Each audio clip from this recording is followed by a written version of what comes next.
So this weekend I was looking around for new games to play and I found a compilation video on YouTube showing multiple Eastern developed action games coming up in the near future. Now that's where I found this game, Burning Sword Death's Son. Not the greatest name in my opinion, to be honest, but it does fit some aspects of the game. Burning Sword Death's Son is a hack and slash game made by Nomadic Games, a studio based out in Thailand. The game is being developed in Unreal 5 and slated to release early next year on PC only, unfortunately.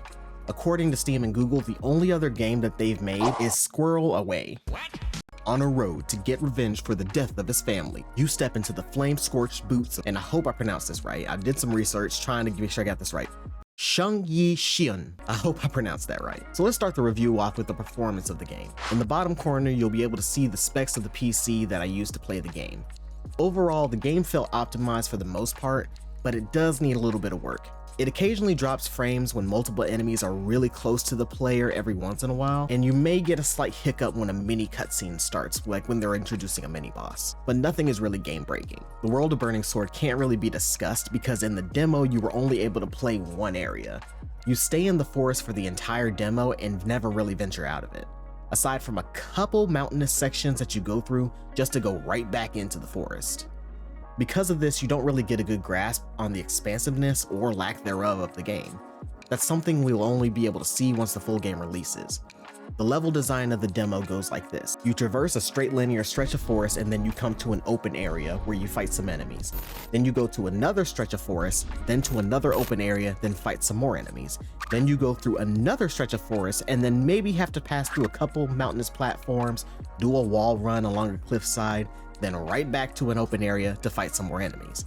It's pretty basic. The gameplay kind of makes me feel like they took elements of DMC and the old Ninja Gaiden games. Burning Sword has very fun yet slightly basic swordplay.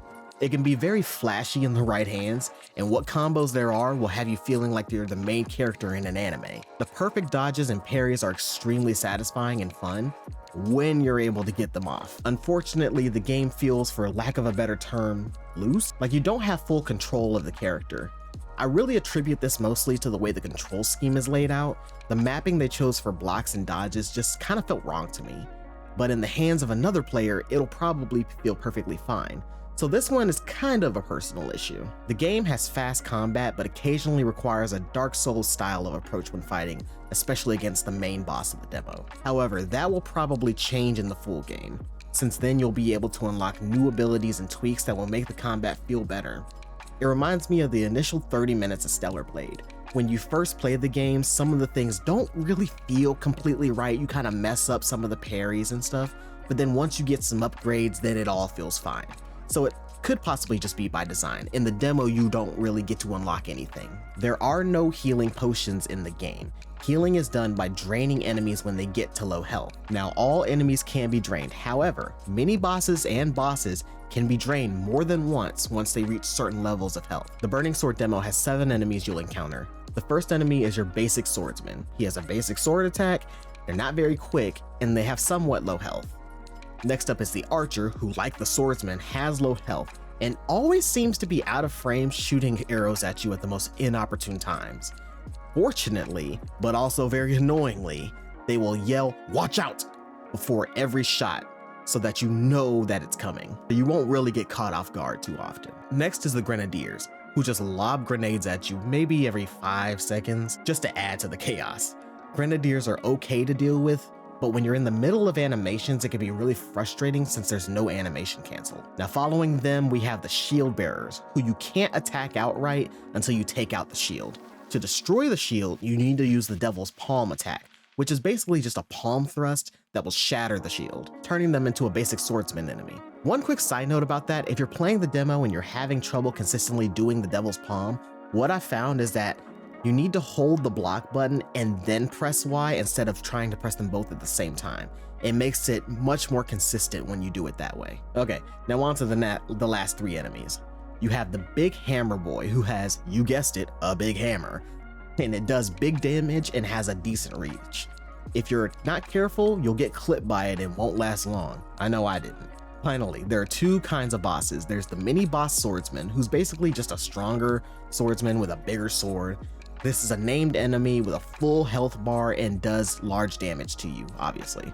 They're fun to fight one-on-one, but can be a challenge when they have 3 or 4 of their friends all fighting you at once.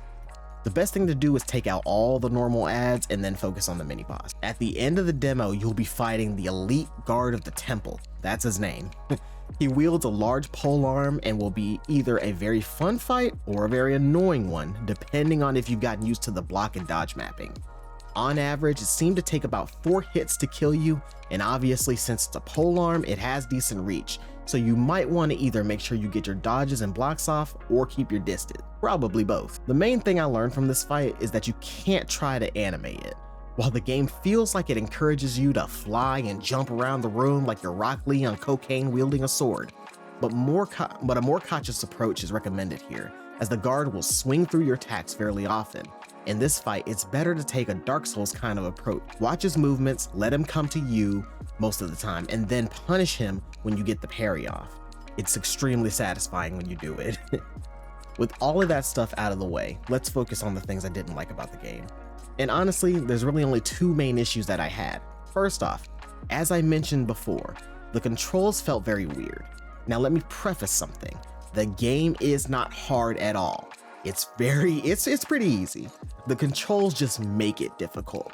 This isn't necessarily the game's fault, but it could do with having a custom mapping section where you can map each input to a certain button of your choosing. Not have what they currently do, where you just pick one of 2 control schemes, both of which, in my opinion, fixed one problem but then introduced another. And then if you pick the other one, it takes care of that problem but introduces the other one. Again, depending on you as a player, the controls may feel fine to you, but for me, it took a while for me to get used to it. The second thing the game really needs is animation cancel. When you try to dodge, there's so many times when I was in the middle of attacking an enemy and then saw somebody coming from behind me to attack. Unfortunately, because there's no animation cancel, trying to dodge or block while you're attacking the enemy you were initially engaging won't make you suddenly stop to block the incoming attack behind you. So you just end up getting hit. This reason alone is why one-on-one fights feel the absolute best in the game. And really, I feel like this game would be peak if it was simply a boss rush, kind of like how Fury was. The absolute most fun I had was fighting the main boss in the demo, because I didn't have to worry about anyone coming from behind me and needing to suddenly block because someone was going to clock me in the back of the head. I was able to just focus on the boss, and when I got hit, it felt fair and completely on me. Okay, now I've told you about the game and how I feel, so let's slap a rating on it.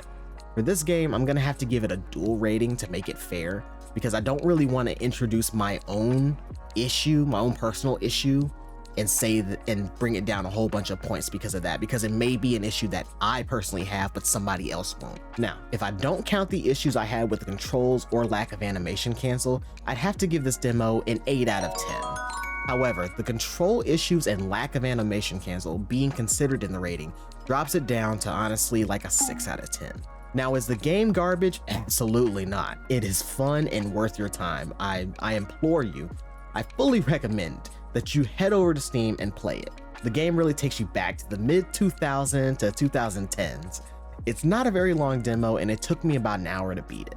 Now, that was only because of the multiple deaths I had due to messing up the parries and dodges. But if I were to replay the game now that I kind of have that stuff down and I've kind of gotten used to the controls, I'd probably finish it in about 30 minutes. I'll have a link to the Steam page in the description so you can check it out for yourself.